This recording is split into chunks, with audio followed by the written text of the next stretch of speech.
বৃষ্টি ভেজা সন্ধ্যের সাথে ফুচকার একটা বরাবরই খুব সুন্দর সম্পর্ক আছে।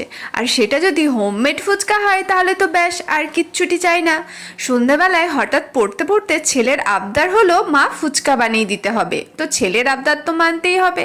তাই জন্য আমি ঝট করে আলুটা কেটে সিদ্ধ করতে দিলাম।